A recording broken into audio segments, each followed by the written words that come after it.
নামক জাহান্নামের মধ্যে কারা যাবে?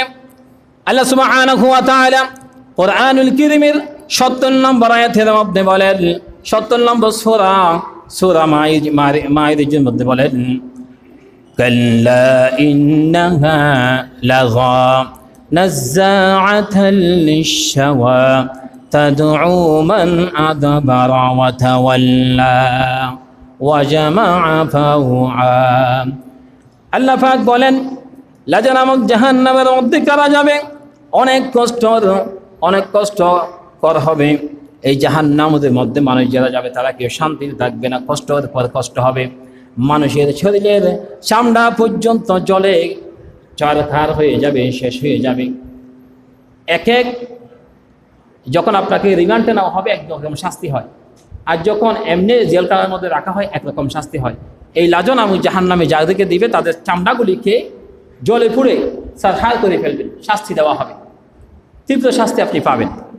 এই জন্য আল্লাহ তাআলা আমাদেরকে জাহান্নাম থেকে বাঁচার জন্য তৌফিক দান করেন, বলেন আমিন। ষষ্ঠ নম্বর হচ্ছে, ইন্নাল্লাযীনা ইয়াকুলুনা ফী বুতুনিহিম নারা ওয়া সায়াসলাউনা সাঈরা। আল্লাহ পাক বলেন, যে সকল লোকেরা এতিমদের সম্পদগুলিকে ভক্ষণ করে, এতিমদের সম্পদগুলিকে খেয়ে ফেলে, সন্তানের সম্পদ চাচার কাছে রক্ষিত থাকে, মামার কাছে রক্ষিত থাকে, এই সম্পদগুলির সুযোগে তারা খেয়ে ফেলে। এতিম যখন হয়ে যায়, বাবা মারা যায়, আল্লাহ সুবহানাহু ওয়া তাআলা বললেন, যারা এই সমস্ত খাবে, ফী বুতুনিহিম নারা, শরীরের মধ্যে যদি ওই সম্পদগুলি ঢুকানো হয়, বরং তারা সম্পদ ঢুকালো না, তাদের পেটের মধ্যে আগুন ঢুকাইল। তা কিয়ামতের দিন তাদের পেট থেকে আগুন বের করা হবে, আগুন বের হবে। তখন জিজ্ঞাসা করা হবে, তোমাদের পেট থেকে আগুন কেন বের হচ্ছে? তখন তারা জবাব দিয়ে দিবে, আমরা, কারণ কিয়ামতের দিন প্রত্যেকটি অঙ্গগুলি জবাব দেওয়ার জন্য সক্ষম হয়ে যাবে। আল্লাহু আকবার। প্রত্যেকটি অঙ্গ। কুরআনুল কারীম বললেন, আল-ইয়াওমা নাখতিমু আলা আফওয়াহিহিম ওয়া তুকাল্লিমুনা আইদিহিম ওয়া তাশহাদু আরজুলুহুম বিমা কানু ইয়াকসিবুন। আপনি যে আমল করবেন, ভালো কাজ করেন, খারাপ কাজ করেন, আপনার প্রত্যেকটি আমল অঙ্গ প্রত্যঙ্গগুলি সাক্ষ্য দেওয়ার জন্য যথেষ্ট হয়ে যাবে। তাই সপ্তম নম্বর হচ্ছে হুতামা নামক জাহান্নামের মধ্যে কারা যাবে?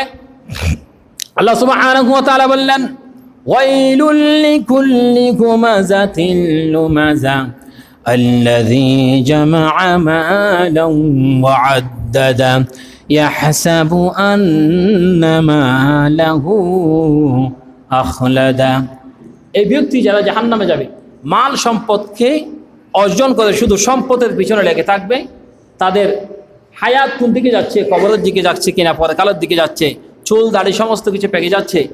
শুধু মানুষ সম্পদ আর সম্পদ, টাকা আর টাকার পেছনে যারা এই সময়টাকে ব্যয় করে ফেলেছে, হায়াত শেষ করে ফেলেছে, ওই ব্যক্তিদেরকে আল্লাহ সুবহানাহু ওয়া তাআলা ওই হুতামা নামক জাহান্নামের মধ্যে জাহান্নামের অধিবাসী বানিয়ে দিবেন।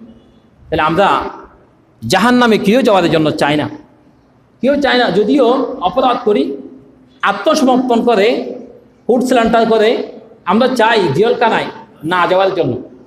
এরকম আমরা প্রত্যেকে চাই কি না? যদি কোনো একটা দুষ করে ফেলেছি, আমরা জেলখানায় যেতে চাই না, ফুড স্যালান্টার করে দুষ থেকে বাঁচার জন্য চাই। যে আমরা যদি অপরাধ করি থাকি, আল্লাহ সুবহানাহু ওয়া তাআলার কাছে আমরা মাফ চেয়ে নেব। রব্বুল আলামিন, আপনার কাছে আমরা গুনাহ মাফ চাচ্ছি, আমাদের গুনাহগুলিকে আপনি মাফ করে দিন, আমাদেরকে পরকালে জাহান্নামের অধিবাসী না বানিয়ে জান্নাতের অধিবাসী বানিয়ে আমাদেরকে জান্নাতের আলা উচ্চ মাকাম দান করেন। আমরা প্রত্যেকে বলি আমিন। তাহলে জাহান্নামের